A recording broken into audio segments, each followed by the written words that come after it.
الحمد لله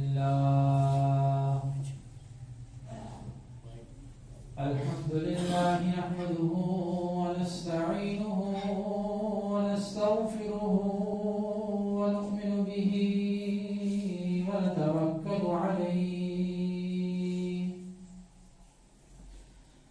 ونعوذ بالله من شرور أنفسنا ومن سيئات أعمالنا من يهده الله فلا مضل له ومن يضلله فلا هادي له ونشهد أن لا إله إلا الله وحده لا شريك له ونشهد أن سيدنا وسندنا ومولانا محمدا عبده ورسوله صلى الله تبارك وتعالى عليه وعلى آله وأصحابه وبارك وسلم تسليما كثيرا كثيرا. أما بعد، اللہ رب العزت کا لامتناہی احسان ہے کہ اس نے ہمیں انسان بنایا اور کم و بیش 18,000 مخلوقات کے اوپر فضیلت بخشی. اس کے بعد مزید احسان یہ ہوا کہ اس نے ہمیں جناب نبی کریم صلی اللہ علیہ وسلم کی امت میں پیدا فرمایا.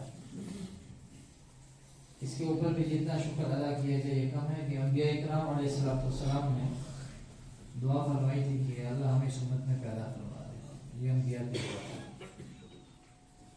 تو اللہ نے ہمیں بغیر دعا کے بغیر درخواست کے اس امت میں پیدا فرمایا. کہ اللہ رب العزت کا بہت بڑا احسان ہے.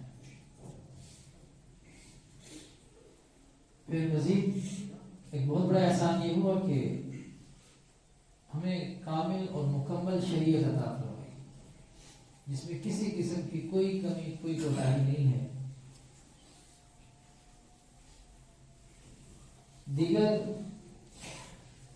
جو انبیاء تشریف لائے ان کی شریعت محدود ہوتی تھی، ان کی نبوت محدود ہوتی تھی. ہمارے جناب نبی کریم صلی اللہ علیہ وسلم تشریف لائے، شریعت لامحدود اور نبوت لامحدود. کہ روزہ قیامت تک اگر کوئی بھی مسئلہ درپیش آ جائے تو کوئی انسان یہ دعویٰ نہیں کر سکتا کہ مجھے اسلام سے رہنمائی نہیں ملی، شریعت نے میری اس حوالے سے رہنمائی نہیں کی. کوئی انسان یہ دعویٰ نہیں کر سکتا. ہر حوالے سے شریعت نے رہنمائی کی ہے اور انگلی پکڑ کے اس جگہ تک پہنچایا ہے. تو اس میں بھی اللہ رب العزت کا شکر جتنا بھی ادا کریں گے. اور اسی طریقے سے جو چیزیں شریعت کے اندر نہیں ہیں اس حوالے سے بھی دو بات ہوئی کہ یہ چیز تمہاری شریعت کے اندر ہے، یہ چیز تمہاری شریعت کے اندر نہیں ہے. کامل اور مکمل. کامل بھی ہے اور مکمل بھی ہے کہ کسی چیز کی مزید گنجائش اس کے اندر باقی نہیں ہے اور کوئی چیز اس کے اندر آ بھی نہیں سکتی مزید. ہمارے ماحول معاشرے کے اندر یہ ہوتا ہے کہ جیسے ہی ربیع الاول کا مہینہ شروع ہوتا ہے تو لوگوں کے ذہنوں کے اندر بہت ساری چیزیں آنا شروع ہو جاتی ہیں. جن میں سے موٹی موٹی کہ 27 رجب کو جناب نبی کریم صلی اللہ علیہ وسلم کا معراج کا واقعہ پیش آیا. اسی طریقے سے اس رات کے اندر عبادت کوئی الگ سے فضیلت رکھتی ہے، اس کا کوئی الگ سے مقام ہے. پھر اس دن کے اندر روزہ رکھنا، اس کو بھی کوئی فرض واجب کا درجہ دے دیا جاتا ہے. اور اسی طریقے سے پھر کچھ کنڈے کرنا، حلوہ پوڑی بنے گی اور کوئی کہیں سے کچھ آ رہا ہے، کہیں پہ کچھ جا رہا ہے. تو بہت ساری چیزیں ہمارے ذہنوں کے اندر آ جاتی ہیں. تو آج انشاءاللہ اس حوالے سے تھوڑی سی گفتگو ہوگی کہ ان کی شرعی حیثیت کیا ہے، شریعت کے اندر اس کا کوئی اس کی کوئی گنجائش ہے یا نہیں ہے، کیا معاملہ ہے، اس کا سنت ہے، فرض ہے، واجب ہے، کیا ہے۔ تو سب سے پہلی بات یہ ہے کہ یہ بات ذہن نشین کر لینی چاہیے کہ 27 رجب کو جو ہمارے ذہنوں میں یہ ہے کہ جناب نبی کریم صلی اللہ علیہ وسلم کو اللہ رب العزت نے معراج کا سفر کرایا اور قرب کا ایک بہت بڑا ذریعہ بنا۔ آپ ساتوں آسمانوں کی آپ نے سیر کی، جہنم کو دیکھا، جنت کی سیر کی، عرش تک گئے، اللہ سے ملاقات ہوئی، یہ سب چیزیں یہ 27 رجب کو ہوئی۔ تو یہ بات غلط ہے، یہ بات کہنا کہ 27 رجب کو یہ واقعہ پیش آیا، یہ بات درست نہیں ہے۔ مجھے معلوم ہے کہ بہت ساری چیزیں آج ہضم ہونے والی کم ہوں گی۔ یہ بات پہلے بھی ایک دفعہ میں نے عرض کی، کچھ 2-3 سال پہلے کی بات ہے، تو بہت سارے لوگوں کو یہ باتیں ہضم نہیں ہوئی، کیونکہ ایک سلسلہ چلا آ رہا ہے، وہی سنتے ہیں، وہی عمل کرتے ہیں، تو پھر ایک دم سے کوئی نئی چیز سامنے آ جائے، اس کے حوالے سے تو بڑی مشکل ہے ہضم کرنا۔ حضرت مفتی تقی صاحب حافظہ اللہ نے بات لکھی ہے کہ بعض روایات کے اندر تو ربیع الاول کا مہینہ آتا ہے کہ یہ جو معراج کا سفر ہوا یہ ربیع الاول میں ہوا، لہذا رجب تو بالکل ہی نکل گیا۔ اور اسی طریقے سے بعض روایات کے اندر اور بہت سارے مہینوں کا ذکر آتا ہے کہ فلاں مہینے میں ہوئی ہے یہ معراج کا سفر ہوا۔ تو لہذا یہ بات کہنا کہ 27 رجب کو ہی یہ واقعہ پیش آیا اور معراج کا سفر ہوا، یہ بات بالکل غلط ہے، یہ درست نہیں ہے۔ تو جب یہ واقعہ ہی نہیں ہوا 27 رجب کو، تو پھر اس کے بعد اس کی باقی حیثیت کیا رہ جاتی ہے، اس میں پھر روزے کی اور اس میں عبادات کے باقی معاملات۔ لہذا یہ بات ذہن نشین کر لیجئے کہ یہ واقعہ 27 رجب کو لازم ہے کہ آج پیش آیا، ایسی کوئی بات نہیں ہے۔ ایک چیز۔ دوسری بات، ہمارے ہاں یہ بات 27 رجب کو تصور کی جاتی ہے کہ اس دن کا الگ سے کوئی مقام اور حیثیت ہے، کیونکہ نماز کا تحفہ ملا، آپ علیہ الصلوۃ والسلام کو اللہ کا قرب نصیب ہوا، معراج کا سفر ہوا، پھر عرش تک گئے، اللہ سے ملاقات ہوئی، اس میں نماز کا تحفہ ملا اور بہت سارے معاملات۔ تو لہٰذا اس کی کوئی الگ سے حیثیت ہے، تو اس کو الگ سے منایا جاتا ہے، اس دن کا الگ سے مقام ہے۔ بالفرض 27 رجب کو ہی ہوا، تھوڑی سی دیر کے لیے مان لیتے ہیں، چلو 27 رجب کو یہ سارا واقعہ پیش آیا، تو یہ بات یاد رکھیے کہ اس دن کی حیثیت وہ ایک 27 رجب ہی ہے جس میں یہ پیش آیا، اب ہر سال یہ واقعہ پیش نہیں آیا۔ پھر اسی 27 رجب کو ہی فضیلت حاصل ہوگی جس میں نماز کا تحفہ ملا، جس میں جناب نبی کریم صلی اللہ علیہ وسلم کا معراج کا سفر ہوا۔ اس کے بعد ہر سال کے اندر اس کو الگ سے منانے کی کوئی حیثیت نہیں ہے۔ اگر بالفرض مان بھی لیا جائے کہ 27 رجب کو ہی یہ سب کچھ ہوا، تو پھر وہی 27 رجب ہوگی جو 5 نبوی میں یہ واقعہ پیش آیا، پھر 5 نبوی کی ہی اس کی حیثیت ہوگی، اس کے بعد کی نہیں ہے۔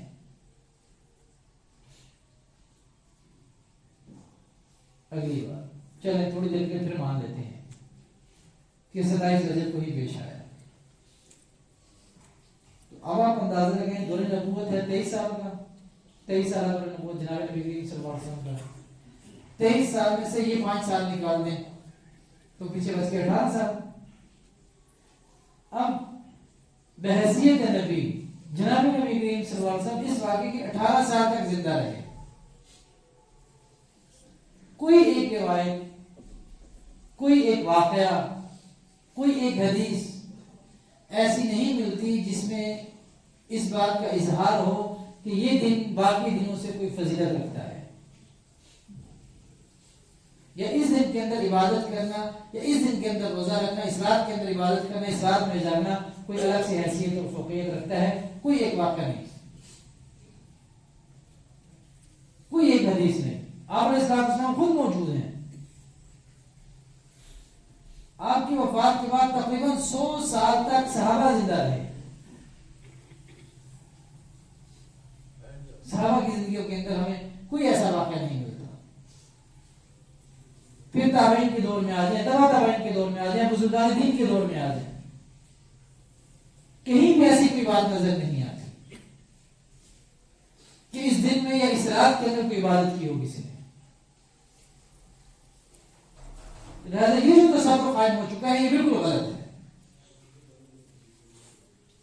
اور یہاں تک علماء نے لکھا ہے کہ اگر اس دن کے اندر یا اس رات میں عبادت انسان کرے اور اس کے ذہن کے اندر یہ بات ہے کہ اس دن کی عبادت کا اجر کچھ زیادہ ہے, اس رات کی عبادت کا اجر باقی راتوں کی عبادت سے زیادہ ہے, تو اس نے دین کے اندر اضافہ کیا ہے, وہ بدعت کا مرتکب ہوا ہے, لہذا وہ مجرم ہے. اس کی حیثیت کوئی نہیں ہے. جب یہ تاریخی مشکوک ہو گئی کہ یہی تاریخ ہے یا کوئی اور تاریخ ہے, تو پھر اس کے بعد بات ختم ہو گئی. اور اگر یہ دن کوئی اہمیت کا حامل ہوتا, کوئی باقی دنوں کے اندر باقی دنوں کے حوالے سے اس میں کوئی فوقیت ہوتی, تو جناب نبی کریم صلی اللہ علیہ وسلم خود ان کی کچھ نہ کچھ تو تعلیمات ملتی کہ اس رات کے اندر عبادت کرنے کا فلاں اجر فلاں ثواب ہے. اب تو یہاں تک بات نوبت پہنچ چکی ہے کہ بعض حضرات یہ کہتے ہیں کہ شب قدر کسی فضیلت شب معراج کی رات کی ہے, جیسے اس کے اندر عبادت کا ثواب ہے ویسے اس رات میں عبادت کا ثواب ہے. حالانکہ میں نے بھی عرض کیا کہ کوئی اضافی ثواب نہیں ہے. لہذا یہ بات ہے نشین کر لیجئے کہ اس دن کو باقی دنوں سے کسی قسم کی کوئی فوقیت اور فضیلت حاصل نہیں ہے. اب اس رات کے اندر عبادت کرنا, راتوں کو لوگ جاگتے ہیں, اکثر مسجدیں کھلی رہتی ہیں, مسجدوں میں لوگ جاگ رہے ہوتے ہیں اور مستقل عبادات ہیں, اور نماز کا ایک اپنا طریقہ بنایا ہوا ہے کہ اتنی رکعت نماز پڑھیں, پہلی رکعت میں یہ پڑھیں, دوسری رکعت میں یہ پڑھیں, اور اس انداز سے نماز پڑھیں. تو یہ بالکل فضول اور غلط بات ہے. اس کا شریعت کے ساتھ کسی قسم کا کوئی تعلق نہیں ہے, کیونکہ میں نے پہلے عرض کیا کہ اس دن کی کوئی حیثیت ایسی نہیں ہے کہ باقی دنوں سے کوئی فضیلت رکھتی ہو. آپ آج رات جاگ جائیں, آپ کو وہی اجر ملے گا جو آپ اس رات جاگ لیں. آپ کل رات جاگ لیں, اس میں عبادت کر لیں, آپ کو وہی اجر ملے گا جو اس رات جاگ کے ہوگا. لیکن یہ ذہن میں رکھ کر کہ خاص طور پر اس دن کے اندر یا اس رات کے اندر عبادت کا کوئی الگ سے اجر و ثواب ہے, اگر یہ ذہن کے اندر ہے کہ الگ سے کوئی اجر و ثواب ہے اس کا, کوئی زیادہ, میں ایک دفعہ سبحان اللہ کہوں گا, آج کے دن میں کم اجر ہے, اس دن کے اندر زیادہ اجر ہے, تو یہ خرابی کی بات ہے. اس میں پھر اجر نہیں ملے گا, اس میں پھر پٹائی ہونی ہے کہ ہم نے خود اس کے اندر تھوڑی سی رد و بدل کر دے, اضافہ کر دیا اس میں. اسی طریقے سے روزے کے اندر کہ اس دن لوگ بڑے اہتمام کے ساتھ روزہ رکھتے ہیں, باقی دنوں میں رکھیں نہ رکھیں, نماز پڑھیں نہ پڑھیں, اس دن کے اندر روزہ بھی ہے اور نماز بھی کرتے ہیں. اب روزہ بھی اس نیت سے رکھتے ہیں کہ شاید اس روزے کی کوئی الگ سے فضیلت ہے, تو اس روزے کی بھی الگ سے کوئی فضیلت نہیں ہے. آپ آج کے دن روزہ رکھیں, آپ کل رکھیں, پرسوں رکھیں, جیسے عام دنوں کے اندر روزہ رکھنے کا اجر و ثواب ہے, ایسے ہی اس دن کے اندر بھی روزہ رکھنے کا اجر و ثواب آپ کو ملے گا. لیکن یہ ذہن میں رکھ کر کہ اس کا کوئی الگ سے اجر و ثواب ہے, تو ایسی کوئی بات نہیں, الگ سے کوئی اجر و ثواب اس کا نہیں ہے. اگر الگ سے ہوتا ہے تو جناب نبی کریم صلی اللہ علیہ وسلم نے جیسے لیلۃ القدر کے حوالے سے فرمایا ہے, قرآن کے اندر اس کے احکامات نازل ہوئے ہیں, انا انزلناہ فی لیلۃ القدر وما ادراک ما لیلۃ القدر. تو کیا ایسا نہیں ہو سکتا تھا کہ اللہ رب العزت کے جناب نبی کریم صلی اللہ علیہ وسلم یا صحابہ ہی اس دن کی عبادت, اس رات کی عبادت اور اس دن کے روزے کو لے لیتے آپ علیہ السلام سے, اس میں کوئی بات, کوئی چیز تو سامنے آتی ہمارے, جیسے لیلۃ القدر کے حوالے سے ہے, اس رات کے حوالے سے بھی آتی, تو کچھ بھی نہیں آیا. میں نے پہلے عرض کیا کہ نہ تو آپ علیہ السلام کے دور میں, نہ صحابہ کے دور میں, نہ تابعین کے دور میں, نہ تبع تابعین کے دور میں, نہ بزرگان دین کے دور میں ایسی کوئی چیز سامنے نہیں آئی. تو بہت بات کی بات ہے. ہمارے اندر بہت ساری رسومات جو رچ بس گئی ہیں, جن کو ہم دین کا حصہ سمجھتے ہیں, در حقیقت ہوتی نہیں ہے. یہ ان میں سے ایک ہے. اور اس روزے کے حوالے سے تو یہاں تک ہے کہ حضرت عمر فاروق رضی اللہ تعالیٰ عنہ جب انہیں یہ پتا چلنے لگا کہ لوگ اہتمام کے ساتھ روزہ رکھ رہے ہیں اس کا، تو جس کے بارے میں پتا چلتا وہ جاتے ہیں اس کے گھر، اس سے پوچھتے ہیں ہاں تمہارا روزہ ہے؟ ہاں جی روزہ ہے، ابھی کھاؤ پیو، ابھی توڑو اسے، کیونکہ یہ تو ہو ہی نہیں سکتا تھا کہ صحابہ کے دور کے اندر دین کے اندر کوئی کمی بیشی ہو جائے، صحابہ موجود ہوں اور دین میں کمی بیشی ہو رہی ہو، یہ تو ہو ہی نہیں سکتا تھا۔ تو وہ چکر کاٹتے تھے، گھروں کے اندر جاتے تھے، ہاں بھی بتاؤ آپ کا روزہ ہے، جو کہتا روزہ ہے اس کو کہتے توڑو اس کو، ابھی کھاؤ کہ میرے سامنے توڑو، تاکہ مجھے پتا چلے کہ تمہارے دل کے اندر اس کی کوئی الگ سے اہمیت نہیں ہے۔ تو آپ رضی اللہ تعالیٰ کا عمل بتا رہے ہیں کہ اس کی کوئی الگ سے فضیلت نہیں ہے، ورنہ یہ کیسے ہو سکتا ہے کہ حضرت عمر فاروق رضی اللہ تعالیٰ عنہ جیسا جلو قدر صحابی وہ کہیں جائیں اور اس سے کہیں بھی روزہ توڑ دو، اس کی الگ سے کوئی فضیلت اور اہمیت بھی ہو، صرف یہ لوگوں تک پیغام پہنچانے کے لیے کہ تمہارے ذہنوں کے اندر اگر کوئی ایسی بات ہے تو یہ بات بالکل غلط ہے، اس کی کوئی حیثیت اور رخت نہیں ہے۔ اور پھر اس سے آگے جا کے کیونکہ ہم نے دین کو بھی ایسا ہی رسم و رواج جیسا بنا دیا ہے، حالانکہ یہ بات میں پہلے عرض کر چکا ہوں کہ دین مکمل طور پر اتباع کا نام ہے، روزہ رکھنا ہے نہیں رکھنا اس سے کوئی حیثیت نہیں، اس سے کوئی مطلب نہیں ہے،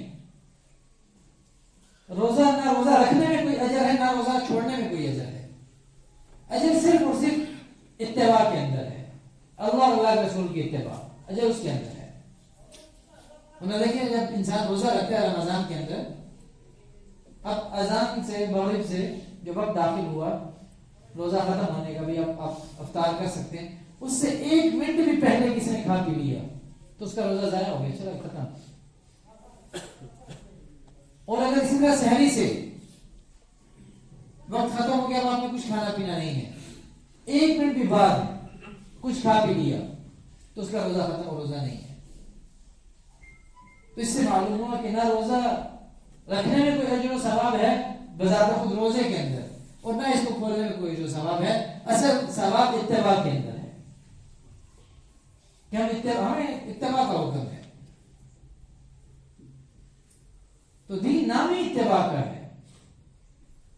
تو یہ بات دوبارہ سے یاد کر رہے ہیں کہ ایک تو 27 رجب کوئی تاریخ نہیں ہے، معراج کی پکی ٹھکی کوئی انسان کی پکی 27 رجب ہی ہے، ایسا کچھ نہیں ہے۔ اس رات کے اندر عبادت کا کوئی الگ سے اجر و ثواب نہیں ہے، اور اس دن میں بھی عبادت کا کوئی الگ سے اجر و ثواب نہیں ہے، اور اس دن میں روزے کا بھی کوئی الگ سے اجر و ثواب نہیں ہے۔ عام دنوں میں جیسے ثواب ہے اسی طرح اس میں بھی ثواب ہے۔ پھر آخری چیز کنڈوں کا معاملہ آ جاتا ہے، جی نماز پڑھی نہیں پڑھی، روزہ رکھا نہیں رکھا، کچھ کیا نہیں کیا، عبادت کی نہیں کی، لیکن یہ جی کنڈے کرنے ہیں، یہ بڑا ضروری ہو گیا ہے۔ اب اس کو کچھ بھی آپ عنوان دے دیں، عنوان میں کچھ بھی دے دیں اس کو، لیکن در حقیقت اندر کیا ہو رہا ہے وہ الگ چیز ہے۔ اب اس میں حلوا پوڑی بنتی ہے، کہیں سے کھانا آ رہا ہے کہیں پہ کھانا جا رہا ہے، اس میں کیونکہ مزہ بھی آتا ہے اور یہ دل کو بھی ذرا لگتا ہے۔ لوگ یہ سمجھتے ہیں جیسے بڑی عید پہ جیسے لوگوں کے یہاں گوشت دیا جاتا ہے، کہیں گوشت جا رہا ہے کہیں سے گوشت آ رہا ہے، تو یہاں پہ بھی اس موقع پہ بھی ایسا ہی ہے کہ کہیں پہ کچھ جا رہا ہے اور کہیں سے کچھ آ رہا ہے، تو ایک رسم و رواج بن گیا ہے، تو اس کی بھی کسی قسم کی کوئی حیثیت اور وقت نہیں ہے۔ تو یہ ہمارے یہاں صرف الگ سے کچھ چیزیں بن کے آ گئی ہیں، اور یہ بات یاد رکھیے، میں نے جب پچھلے دفعہ اس مسئلے کو عرض کیا تھا تو لوگ کہتے ہیں جی فلاں مسجد بھی کھلی ہوتی ہے، فلاں مسجد بھی کھلی ہوتی ہے۔ بھئی میں آپ کو مسئلہ سمجھا رہا ہوں، دل کو لگے تو لے لیں، نہ لگے تو چھوڑ دیں، کوئی زبردستی تو نہیں ہے کسی کے ساتھ۔ میں نے پہلے عرض کیا تھا کہ جب ایسی کوئی چیز آتی ہے نا تو ہضم ہونا مشکل ہوتا ہے، اس کا وہ پھر نہیں ہضم ہوتی۔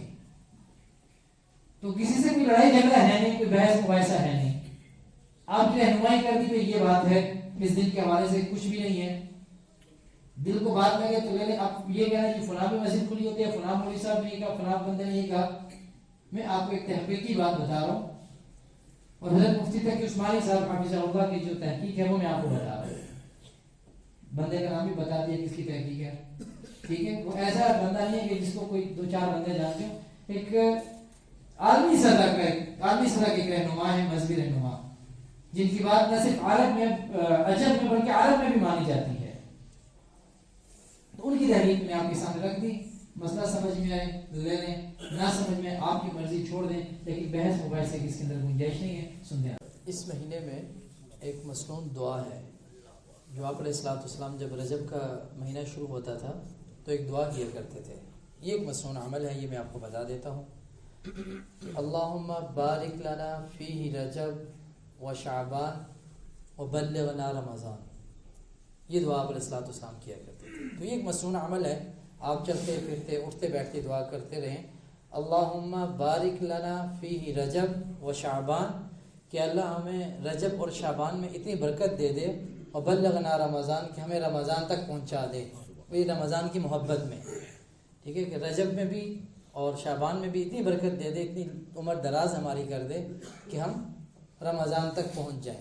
اللہم بارک لنا فیہ رجب و شعبان و بلغنا رمضان. یہ دعا ہے. اس دعا کو آپ کثرت سے پڑھتے رہے. یہ ایک مصنون عمل ہے جو میں نے آپ کو بتا دی. یہ دعا کرتے رہا کریں.